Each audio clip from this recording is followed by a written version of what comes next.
Welcome back, everyone, to episode 8 of the iProgress podcast. I'm your host, Dean, and as always, I'm joined by Craig. Today, we're going to be looking at something which is becoming increasingly needed and necessary in academia, and that is selling yourself on the academic job market. So the reason we want to talk about this today is that we're in a world now whereby there are lots of students doing very similar degrees. You might have governing bodies who are very much prescribing what needs to be taught within each of those degrees. And as such, when it comes to the crunch time and you graduate, you might be standing on the job line with thousands of individuals, even from the UK, within that year who are looking for very similar jobs.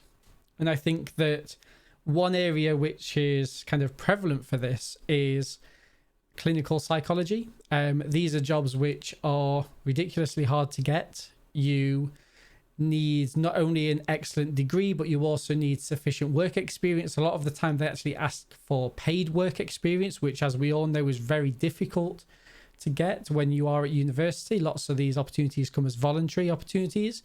And so now more than ever, you need to be able to stand on that line and showcase yourself and say, okay, so even though I've had very similar experiences as all of these other people who you're going to be interviewing today, this is what makes my degree special, and this is what makes myself special.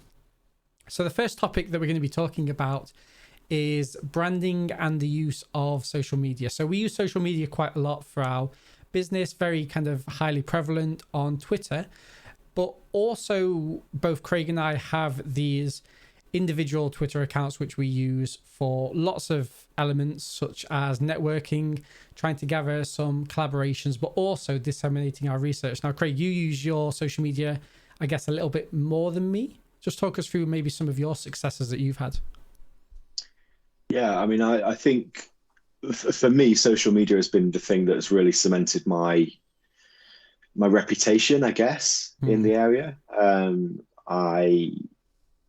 Everything that I do professionally, I will try and put something out that is not promoting that in a kind of narcissistic way, but trying to get it into as many people's minds as possible. So I think I set my Twitter account up in 2012, maybe.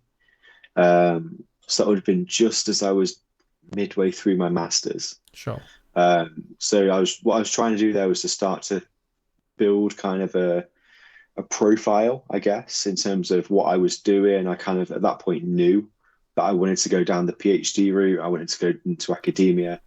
So my goal really was to try and network and communicate with various different people. I kind of temperamentally, I'm not someone who is particularly good at conferences in terms of networking. So online, it was much easier for me, I guess, to interact with people, to comment on people's papers, to post ideas of myself, of my own, and trying to get as many eyes on the stuff that I was doing as possible was really important to me. And I think throughout that first kind of 18 months, I really threw myself into it, and I really started to. So I did a lot of blogging at the time as well. I think I've spoken on a couple of podcasts now about the fact that there were blogs that got picked up by a couple of different academics, and that led to different papers being written. So again, it sets you up, I guess, to go into the area that you want to, as long as you're using it in a way that is good. So I think the example that you raised there about clinical psychology, I don't think Twitter is a good social media for you to be on necessarily, if that's what you want to do. I would much rather see you on LinkedIn, maybe, communicating with people who are working in the field, trying to communicate about difficult topics that are going on in the clinical arena. Similarly, if you want to go into organizational psychology, if you're a psychologist, if you want to go into healthcare, if you want to go into any kind of corporate arena, if you want to work with charities, LinkedIn is probably the place that you need to be in those situations. I think Twitter is quite a niche area that if you want to go into academia, then you probably need to be on Twitter to a certain degree. Everything else, LinkedIn is probably the place that you should be, trying to sell yourself, building up that kind of virtual CV. Yeah, I know you've been doing a lot of work recently about how people can kind of craft that brand online. Yeah, so a lot of the things that I've done in the past have a lot of the side projects that I've worked on in the past have involved crafting very strong social media presences. And definitely, like what Craig says, LinkedIn is very specialized. If you want to be kind of in that business arena, wanting to be networking and collaborating with perhaps leaders in a particular field, in terms of why I have a certain kind of affinity for Twitter, it does allow you to instantaneously put yourself in a conversation, and depending on how you come across, you can establish yourself as an expert or a leader in that field yourself. And one thing that we've generated as part of the iProgress community is a free ebook that we'll link in the comments and the description, which allows you to see some of the key elements which have worked for us in the past, such as the way in which you craft your biography, the way in which you have the ideal profile picture, the way in which you look at your banner, the content that you put out and how frequently you put that content out. All of these little things can accumulate to making it seem like you are a leader in the field, and you very well might be. But when you are talking in that capacity, you start to craft that audience. And when you are creating an audience, it's only fair to be giving that audience back certain elements. So for example, are you putting together free resources that can really help develop the knowledge of the people who are following you? Are you putting out very informational content? Are you writing Twitter threads which can showcase some of the key so I think things that we've done in the past is look at some of the best coaching books that are currently out there. We've looked at how best to use Zotero as a referencing tool, how best to use Notion in terms of capturing some of those key notes that you're making if you are a university student. And if you are providing your followers some strong content, they're much more likely to want to engage in your content. They're much more likely to want to click on your papers that you're disseminating and talking about. And as such, it makes it just that percentage or so easier for you to be disseminating your information. And if you are going to be an academic who really wants to craft this outward facing portfolio, that's something which is going to be really pivotal for you. So again, make sure to check out that free ebook on social media branding and just let us know how you get on with it. If there's any feedback, we would love to hear about it. And if there's anything that you would like for to be included in a second edition, then we'll definitely supplement that as well. And in the background of that, we have a much broader course in terms of how you should be managing your social media and some of the kind of do's and don'ts around that, which is going to be really beneficial for you as well. So kind of piggybacking on top of that topic and moving on to our second topic, yes, it is important to brand yourself, but you also need to be telling future employees your story. You can do this through your social media, but going back to what we were saying in terms of lots of students graduating with very similar degrees, how are you going about saying that your assignments are special in some way?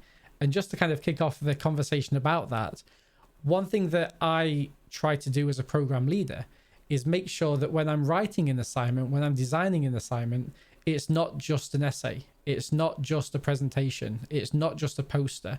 It's something which is going to be highly applicable in a particular job or arena that you're going to be going into. And Craig's spoken quite a lot in the past about how we come from the School of Forensic Psychology. So that's working with people with convictions, working with victims of crime. And so if we are working in a prison setting, for example, and we're getting our students to be crafting these posters that they talk through, one thing that we're going to be making sure they can do is convey really complex information in a not a dumbed down method, but a really simplified way, so that if you are somebody who is dealing with treatments, if you are somebody who is working in community settings, you can very easily access that information. And so what that means is that if you are going to a job interview, you don't just stand there and say, yes, I did a poster, because everyone else who's going for that job has done a poster. What you say is, I've learned how to convey very complex information in a visual form, but I can also speak to you about it in a very digestible way, which is going to make sure that your clients can very quickly action that information. Is there any similar things that you do, Craig, in terms of your assignments that you plan? Yeah, exactly the same. I try and build in as many different transferable skills as possible. So we've got one module that I teach on at the moment, actually, which is trying to get people to think about a particular area of research, but instead of just getting them to write an essay, I ask them to structure it in the form of what's called a registered report. And I know we've kind of touched on that before. So essentially, what they're doing is they're writing half of a research report. They're giving me a summary of the area. So they're doing the kind of standard academic essay type task. But then they're also telling me how they would answer a new question. They're telling me what that question would be. They're designing a study. They're telling me how they would analyze that data. So there's lots of different skills that they can demonstrate through that.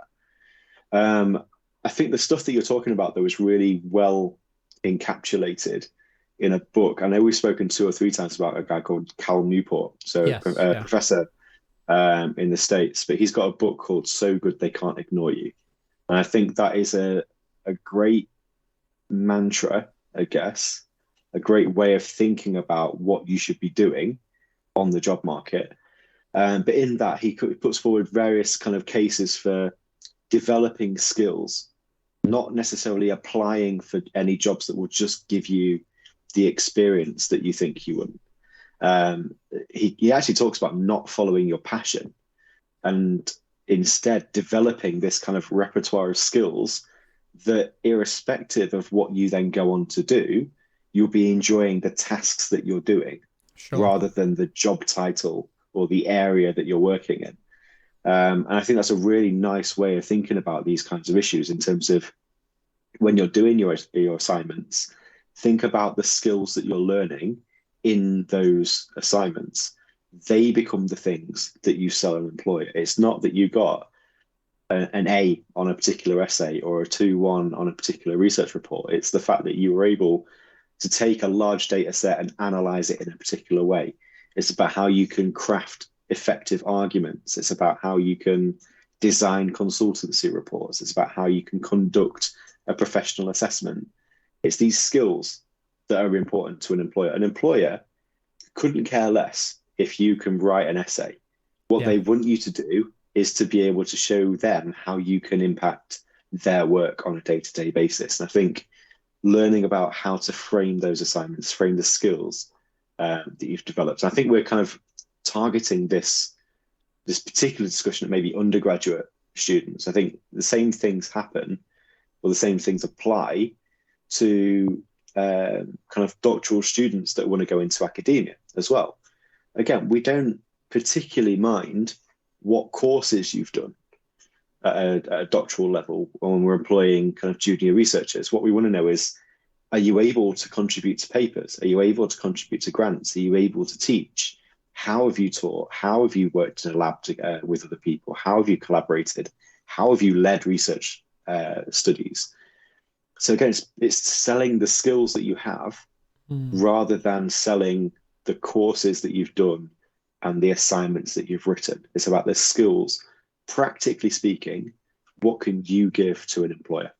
Yeah, I completely buy into all of that. I think that when we talk about, because we always do it in the first year of university, we always talk about transferable skills, and some degrees obviously have more transferable skills than others. I think that one of the real reasons why there's such an abundance of psychology students is because of the wealth of transferable skills that we teach those students. And it's almost as if sometimes it's kind of brushed off. It's like, yeah, I know I'm going to be learning lots of things, but actually I think this is something that we as educators should be revisiting more, in that, yes, you're going to be learning lots of knowledge, but actually for the most part you don't need to be going to university to learn that knowledge. You know, we're in a world whereby you've got YouTube videos of abundance, and as long as you're watching the right videos, you're going to be learning around that topic.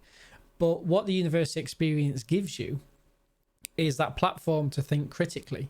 It gives you that platform to work with other individuals towards a common goal. It gives you that platform to really task yourself in thinking how you can disseminate the same information but in various different modes, so that it's more applicable to certain groups and certain demographics. And equally, it gives you that position to really consider and practice how you learn best, how you write best, how you read best, and in certain degrees, how you conduct that research.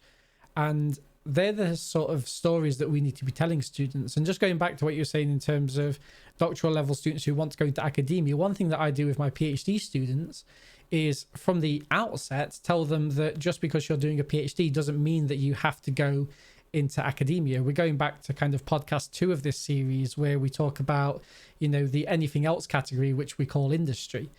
And again, as a industry employer, actually they probably care even less about what particular topics and that you're learning about. All they care is that you can use your skills to drive a group of individuals, or you can use your skills to upsell a product or bring in more income.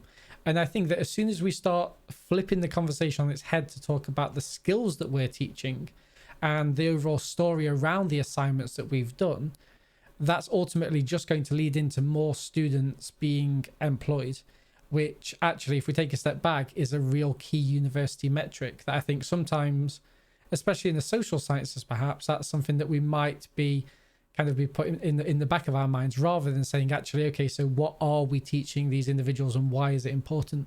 So perhaps a little bit of learning to be done on both sides. Yeah, definitely. I think particularly in the UK, that kind of employability is becoming really important in terms of university courses. It feeds into league tables. I know that we don't particularly like league tables, but they're here, they're going to stay. So we kind of have to play the game. So yeah, employability is a really big kind of driver of where you stand in the league tables. So the more that you can do, if you're working with students to improve that employability, to mentor properly, I think that's part of the reason, to be honest, that we set this business up. That we see all the time people talk about transferable skills, but then do we really show students how to do that or how to demonstrate that? I'm not convinced that we do. So if we can show students how they can take the stuff that they're doing in their courses and switch it around, so to frame it in a way that will show employers exactly how they can enhance their business, that's what we need to be doing in terms of not just improving our own positions in league tables, but also meaning that our graduates can go on and achieve everything that they want to achieve, to be so good that employers can't ignore them. Yeah, I mean, I had a coaching student a couple of years ago, and the entire, I think it was 6 or 7 weeks that I worked with that individual, it was all about trying to change the narrative of the skills that they were learning. And they went on to do weird and wonderful things outside of academia. So it is just really important to know that we can teach this. It's just that it's something that isn't taught on typical university programs, and that's something which as academics we can be at the forefront of changing. Now, if we're staying on that topic of, or that theme rather, of employability, that brings us on to our third topic, which is building an open access portfolio. And this is something that you see a lot of in the business sector, not so much in academia, but I can see it being a real growing and pressing topic. But I can see it being a really growing and pressing area. And what that kind of encompasses is, if you start to have lots of applicants for a particular role, and all you're presenting them is a CV or a personal statement, that doesn't really give them that instantaneous knowledge about who you are as a person and the skills that you develop. One thing that I'm seeing more and more of, and I think this is absolutely fantastic, is quick and easy ways of showcasing your skills and knowledge. Now, I watched a video on YouTube the other day, which was this individual who gave a hyperlink, which was very clear on the top of his personal statement. He was a graphics designer, and what this hyperlink was, it took you to a virtual world. So it kind of coded a game. And within this game, you were navigating around. It looked like the kind of old Pokemon game. So when you go to a village and there's lots of different houses, every time you went to a house, you went through the door and it showcased some of the great artwork that he'd designed, or looked at some of the coding in the games that he'd designed inside that. And it also kind of made it so that your potential employer is immersed in you, and they're spending a lot of time looking at your qualities. Now, if you go for this for like a typical student or maybe a PhD student, perhaps there's ways in which you could be crafting websites which is showcasing some of your research highlights. It might showcase some of your grant bids. On a smaller level, we're even seeing people who are making these short form visual CVs that might have a amount of money that they've brought in terms of grant income. It might have the number of papers that they've been able to showcase. It might have a couple of hyperlinks which take you to some of their open access presentations or posters that they've developed. Craig, what's your thoughts on this? Do you like that idea or not so much? Yeah, I mean, I definitely like the idea of making a game. I'm not sure I've got the ability to do that, but I think it's a really, particularly if that's the area that person wants to go into, that's a really great way of showing that they've got the skills as well.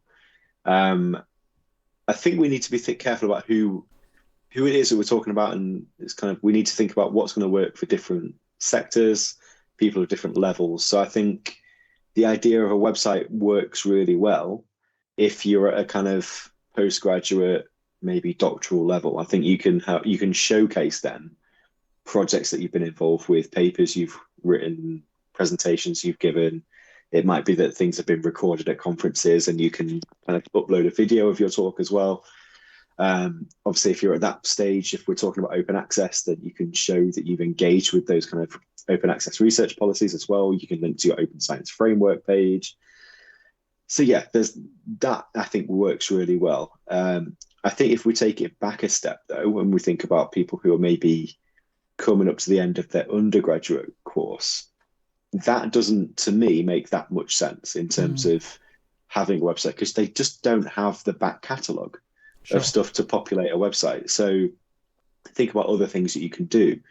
You can obviously have that social media presence. You can have a website with a blog hosted on it, and you can start to write about areas that you're really passionate about. If you've got views about, I don't know, if you want to go into healthcare policy, if you want to go into charitable sectors, you can talk about the sector that you're interested in. If you're just wanting to go into the kind of journalism kind of arena, you can post about current events. You can take the skills that you're developing in the course in terms of essay writing, in terms of argument building, and you can formulate that, put that into a blog that you have on your own website. And these are so easy to set up now. If you go onto WordPress, you can get a blog within 5 minutes and it's set up and it's working. It might just be yourname.wordpress.com. That's fine. It means you've got somewhere that you can point people towards. Yeah, no, I completely agree. It's very much all you need. And kind of on top of that as well, one thing that might kind of bridge both of those extremes is if you are interested in, say, for example, criminal psychology, if that's your niche. I've got a couple of students that I've mentored in the past who have made YouTube videos on documentaries that's been on Netflix. So they've done kind of reactions to it. And it's just little things like that which implicitly say to future employers, this is something that I'm interested in. It's not that I'm just interested in it now because I'm applying for this job, but I've got a legacy of being interested in it and being invested in it. And this is the evidence that I've presented. Not only am I interested in it, but I've started to form my own opinions on a particular topic. And I think as an employer, I would actually put a lot of weight on somebody who both has that legacy involvement, but also somebody who can form their own opinion and they're not just being spoken to by a textbook. What that allows us to see is that, and going all the way back to the start of this, where we talked about, some of the transferable skills, it allows an employer to say, okay, so this individual has come across the pros and cons or the different viewpoints, and they've used that critical thinking to almost position themselves on one side of that argument. And that's really great to see, because ultimately it doesn't matter where they fit, as long as they have some sort of an opinion that they can articulate and argue in a very clear and concise way. Yeah, exactly. I think this all comes back to that Newport maxim of be so good that the employer cannot ignore you. Yeah, no, I think that kind of hits the nail on the head, doesn't it? And it very much says something similar to what you were saying in last week's podcast, in that if you are already doing the job, then you're there. You know, you just need to turn around to your employer and say, I've already been doing the job. I can showcase those skills. Why aren't I getting that promotion? Absolutely fantastic. So that brings us to the end of this week's podcast. As always, thank you very much for all of our listeners and also our viewers on YouTube. If you are watching on YouTube, make sure to like the video, subscribe to the channel, and comment down below to let us know if there's any topics that you'd like us to talk about in future podcasts. And make sure to check out our Twitter page where we're most active and we post 3 or 4 times a day. So until next time, I will catch you guys in the next video.